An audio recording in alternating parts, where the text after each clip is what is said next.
त्यांचा सरकारला संपूर्ण पाठिंबा. राहुल गांधी यांचा अमित शहांना फोन.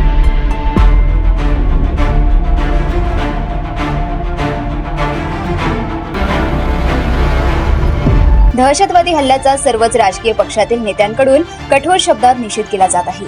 काँग्रेस अध्यक्ष मल्लिकार्जुन खरगे आणि विरोधी पक्षनेते राहुल गांधी यांनी गृहमंत्री अमित शहा यांच्याशी फोनवरून संपर्क साधला.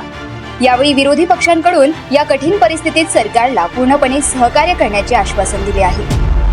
राहुल गांधी यांनी नुकतेच त्यांच्या ट्विटरवरून 2 पोस्ट शेअर केल्या आहेत. यातील एका पोस्टमध्ये त्यांनी पीडित कुटुंबांना न्याय मिळायला हवा अशी मागणी केली आहे. मी नुकतेच गृहमंत्री अमित शहा, जम्मू काश्मीरचे मुख्यमंत्री अमर अब्दुल्ला आणि जम्मू काश्मीर काँग्रेस प्रदेश समितीचे अध्यक्ष तारिक कर्रा यांच्याशी पहलगाम येथील हल्ल्याबाबत संवाद साधला.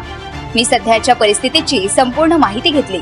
तसेच पीडित कुटुंबांना न्याय मिळावा असे मत त्यांनी व्यक्त केले. त्यांना आमचा पूर्ण पाठिंबा असेल असे राहुल गांधी म्हणाले. त्यासोबतच राहुल गांधींनी ट्विटरवर आणखी एक पोस्ट शेअर केली आहे. या पोस्टमध्ये त्यांनी सरकारने ठोस पावले उचलावीत अशी मागणी केली आहे. हल्ल्याची ही बातमी अत्यंत निंदनीय आणि हृदयद्रावक आहे.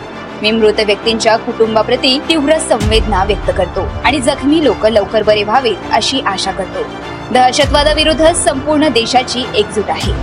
सरकारने जम्मू काश्मीर मधील परिस्थिती सामान्य असल्याच्या पोकळ दाव्याऐवजी आता जबाबदारी स्वीकारून ठोस पावले उचलावीत, जेणेकरून भविष्यात अशा घटना घडणार नाहीत आणि निष्पाप भारतीयांना आपला जीव गमवावा लागणार नाही असे त्यांनी म्हटले आहे. प्रतिकूल परिस्थितीत एकजुटीने कृती करणे ही काळाची गरज आहे. या सीमापार दहशतवादी हल्ल्याला पुरेसे आणि दृढ प्रत्युत्तर दिले पाहिजे. तसेच जम्मू आणि काश्मीरमध्ये सुरक्षा सुनिश्चित करण्यासाठी आणि पर्यटकांच्या सुरक्षिततेसाठी सर्वतोपरी प्रयत्न करण्यासाठी केंद्र सरकारने सर्व राजकीय पक्षांशी संवाद साधला पाहिजे असे मल्लिकार्जुन खरगे काँग्रेस अध्यक्ष यांनी आपले मत व्यक्त केले आहे. तर तुम्ही अजूनही YouTube चॅनलला सबस्क्राईब केलं नसेल तर ते लगेच सबस्क्राईब करा.